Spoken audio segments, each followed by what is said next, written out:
Então, muitas vezes na genética, com a finalidade de facilitar a vida de quem vai analisar a questão lá da herança, né?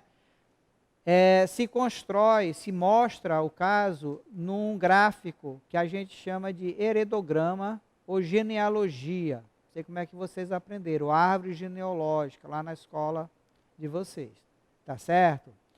Então, o que é o heredograma, o que é a árvore genealógica, genealogia? Provavelmente vocês já viram isso aí em algum lugar. Tá? Em animais a gente usa o termo pedigree, tá? A gente não usa para humano, não, só quando é de sacanagem. Então, o heredograma, ele tem toda uma representação própria que você tem que dominar. Tá? Não é um bicho de 7 cabeças, não é uma coisa muito difícil, mas tem pessoa que tem dificuldade. Tá? Então, a gente vai aqui devagar, vendo como é que a gente vai fazendo essas coisas, beleza? Então, vamos lá. Então, galera, é o seguinte, um quadradinho em branco, tá? Ou o símbolo masculino em branco, representa um macho normal. O que é um macho normal? Tá? Significa que ele não é portador de uma determinada característica, certo? O normal aqui não significa obrigatoriamente dominante e nem recessivo. Depende de cada situação. Tem situação que o normal é recessivo e tem situação em que o normal é dominante. Muita gente, mas quando eu digo gente, é muita gente mesmo, confunde, acha que o normal tem que ser dominante. Não, gente, tem que analisar, a gente vai aprender como é que a gente faz isso. Ok? Já o quadradinho rachurado, riscadinho ou preenchido, ele é considerado um macho afetado pelo caráter que a gente está considerando. Significa que ele é recessivo? Não obrigatoriamente, ele pode ser dominante, tá?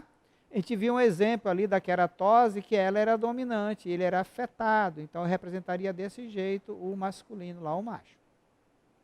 Por sua vez, o círculo em branco, ou o círculo com o sinal feminino aqui, do espelhinho, fêmea normal, o círculo preenchido, ou o símbolo feminino universal, a fêmea afetada para o caráter considerado, tá? Então, cuidado, porque é muito comum na pressa já querer, porque a maioria das vezes, presta atenção, biologia tem disso, na maioria das vezes o normal é dominante, mas não é sempre. E aí o que acontece? Você generaliza isso e chega lá no dia da prova, a questão está falando de um normal recessivo, e você erra a questão, tá? Então, atenção. Não vai perder questão por falta de atenção. Um quadrado ligado a um círculo por um traço, isso aqui é cruzamento. No nosso caso, a gente chama de casamento. Se fosse animal, cruzamento. Tá? Um quadrado com um círculo ligado por 2 traços, significa casamento ou cruzamento entre 2 indivíduos da mesma família, consanguíneo. Tá? Um retângulo significa que o sexo não foi informado, sexo indefinido. Eu não sei se é menino, se é menina, se é macho ou se é fêmea. Um círculo com um pontinho preto no meio. A fêmea portadora para um caráter ligado ao cromossomo X. Vocês lembram que na nossa espécie, XX, sexo é feminino, XY, sexo masculino. Quando o gene está no X, a gente diz que está ligado ao cromossomo X desse jeito aqui. Beleza? Então, normal é dominante? Normal pode ser dominante. Normal pode ser recessivo? Normal pode ser recessivo. Afetado pode ser dominante? Pode ser dominante. Afetado pode ser recessivo? Pode ser recessivo. Então, muito cuidado. Tá? Minha maior preocupação com vocês é em relação a isso aqui. Tá? Família. Então, aqui eu tenho essa representação aqui de uma família. 4 irmãos, tá? O primeiro foi uma menina normal, segundo, uma menina afetada, terceiro, uma menina normal, caçula, um menino normal. 4 irmãos, contaram da esquerda para a direita, na ordem que nasceram, cronologicamente assim. Por isso aqui é o 1, nasceu primeiro, 2 depois, isso aqui é o caçula. Aqui vem uma coisa muito interessante, mas que pouco cai na prova. Esse símbolo aqui representa o quê? Gêmeos dizigóticos, gêmeos fraternos, gêmeos não idênticos. Como é que eles podem ser? Pode ser uma menina, um menino, pode ser 2 meninas, podem ser 2 meninos, pode ser um menino e uma menina. Tá? Nasceu primeiro, depois esse aqui. Esse aqui nasceu primeiro, depois nasceu essa, esse nasceu primeiro, depois nasceu esse, primeiro nasceu menino e menina. Observe que é diferente, ó. Tá? Tiver uma situação dessa aqui, ó, a regra do ou, quantas combinações? Sim, não importa a ordem, né? Teve gêmeos, não importando a ordem, como é que pode ser? Menina, menino, menina, menina, menina, menino, menino, menino, menina. Agora, esse outro símbolo, parece um cabide aqui de colocar roupa. Olha, observe que os dois são obrigatoriamente do mesmo sexo. São gêmeos, mas são gêmeos chamados de monozigóticos, gêmeos idênticos, univitelíneos. Tá certo? Então, esses são os símbolos que normalmente são usados em questões de prova no vestibular. Então, vamos lá. As principais elaborações de uma são o seguinte: sempre que for possível, o casal vai ficar da esquerda para a direita, ordem do nascimento. Nós podemos usar os algarismo romano para indicar as gerações, fica do ladinho, vou mostrar para vocês, tá? E a posição do indivíduo em cada geração fica em arábico. A outra possibilidade é começar em arábico e depois ir seguindo, contando de 1 até o final. Tá? Vamos ver isso na prática aqui. Então, aqui, o que nós temos aqui? Nós temos aqui uma família com quantas gerações? 3 gerações. Primeira geração, segunda geração, terceira geração. Na primeira geração tem esse casal, um homem normal casado com uma mulher afetada. Então, se eu falar 1, é esse cara. Se eu falar 1, 2, é essa mulher. Se eu falar 2, 1, é esse filho desse casal, esse filho normal. Quem é o 2, 2? 2, geração 2, 2 da segunda geração. 2, 3. E o 2, 4. Tá? Presta atenção. O 2, 4. 2, 4 aqui. Geração 3. Quem são esses caras? Por que esses caras estão assim? Porque eles são o quê? Gêmeos fraternos. Tá? Esse aqui é o 3, 1 e esse aqui é o 3, 2. Ok? Entenderam? Beleza. Então, é assim que a gente vai. Essa é uma das... Eu poderia ter aqui 1... Aí, 1, 2, 3, 4, 5, 6, 7, 8. Continuar. Também pode ser desse jeito.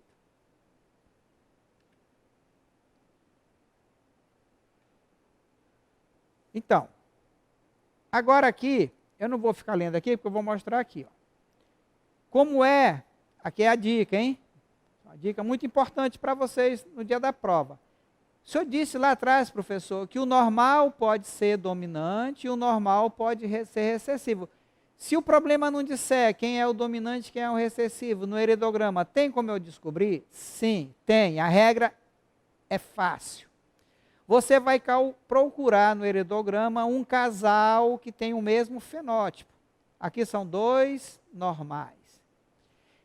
E vai procurar nos filhos, se apareceu algum deles com um caráter, com um fenótipo diferente do casal. Então, aqui eu tenho um casal de normal que teve um filho afetado. Diferente deles.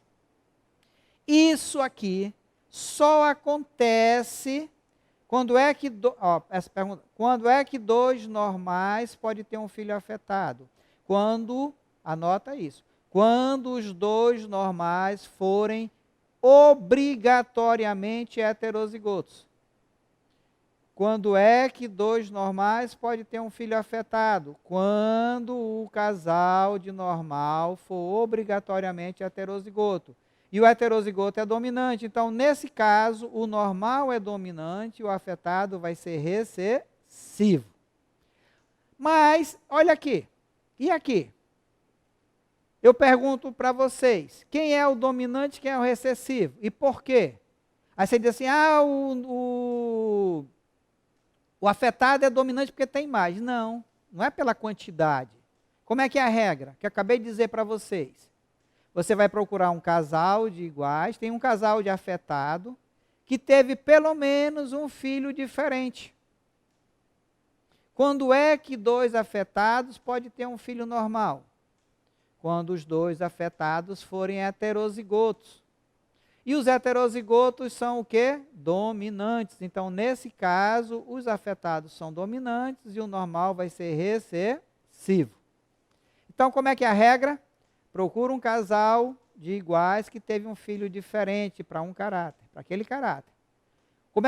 Quando é que dois normais podem ter um filho afetado? Quando eles forem heterozigotos. E o heterozigoto é dominante. E o filho afetado? É recessivo. Quando é que dois afetados podem ter um filho normal? Quando eles forem heterozigotos. E o filho normal? Recessivo. Ok? Simples assim. Então vamos lá. Pais fenotipicamente iguais, tendo um descendente diferente deles, indica que o caráter manifestado pelo descendente é recessivo. E os pais são obrigatoriamente heterozigotos. Certo? Muito bem. Sabendo-se qual é o alelo dominante e qual é o alelo recessivo, agora é fácil localizar todos os recessivos e depois tentar preencher o heredograma. Essa é uma atividade, é um exercício que você tem que praticar para dominar bem isso aqui. É como se fosse um quebra-cabeça, tá? Vamos lá. Depois a gente vai fazer uma questão sobre isso. Vamos lá. Agora eu falei para vocês sobre gêmeos. A gente chama de gemelaridade. Gemelaridade, tá? Então, em uma gestação, eventualmente, 2 ou mais embriões se desenvolvem simultaneamente. A gente chama de gêmeos. Tá? Gestação gemelares ou múltiplas. Tá? As gestações múltiplas são comuns em outras espécies de mamíferos. A gente já falou sobre isso lá em reprodução, lá no tatu, né? Tal, pode ser assim. No humano é um pouco mais raro. Tá? Então, o nascimento de duplo é mais ou menos raro, de triplo e quádruplo mais raro ainda. Tá? A incidência de gestação dupla em humanos é de 1 para cada 80. E de 1 para cada 7.400 gestações no caso de trigêmeos. Então, trigêmeos, em cada 7.400 gestações tem um caso de trigêmeos. Tá certo? Então, vamos entender aqui. A gestação múltipla, ela ocorre graças a 2 mecanismos, que a gente chama de poliembrionia. Eu não vou me ater muito isso aqui, porque a gente já discutiu isso lá em reprodução, na frente 1, no final da apostila 2. Tá? Ovulação múltipla, poliembrionia e poliovulação, tá? Então, aqui no caso, a poliembrionia, tá? Então, a ovulação múltipla é regra em porca, cadela, tatu, tá? Tatu, se todos forem poliembrionia, pelo qual um único embrião dá origem a vários filhotes, são gêmeos idênticos. Então, quando a fêmea do tatu pare, todos os filhotes são do mesmo sexo, porque era para ser um filho só. E o embrião lá no desenvolvimento foi se separando, formando vários a partir daquele origem do primeiro espermatozoide com o mesmo óvulo. Tá? Na espécie humana, os 2 processos podem acontecer, levando à formação de gêmeos monozigóticos ou gêmeos dizigóticos, que eu já mostrei para vocês no heredograma. Tá? Gêmeos monozigóticos, ele é formado a partir de um óvulo, de um espermatozoide, forma um zigoto diploide, começa a divisão, e ele se separa. Então vão ser pessoas, vão formar 2 pessoas obrigatoriamente do mesmo sexo. Ou vão ser 2 meninos, ou vão ser 2 meninas. Tá? Esse é no caso do monozigótico, gêmeos idênticos. E no caso dos gêmeos dizigóticos, quando a mulher ovula mais de um óvulo, 2 óvulos, esses 2 óvulos são fecundados, cada um por um espermatozoide diferente, forma 2 indivíduos diferentes. Um grupo sanguíneo diferente, característica diferente, como 2 irmãos nascidos em períodos diferentes, tá certo? Então, a mulher tem uma poliovulação, cada óvulo desse é fecundado por um espermatozoide diferente, forma 2 embriões ao mesmo tempo, tá? Que pode ser 2 meninos, 2 meninas, pode nascer primeiro uma menina, depois um menino, ou pode nascer um menino, depois uma menina. Tá? Isso aqui é importante para aquelas questões de probabilidades, quando não importa a ordem de nascimento, ok? Então, é isso, galera. Acabamos aqui essa primeira parte nossa, de primeira lei de Mendel, tá? E vamos agora, no próximo encontro, falar sobre as variações da primeira lei de Mendel, ok? Até daqui a pouco, nosso próximo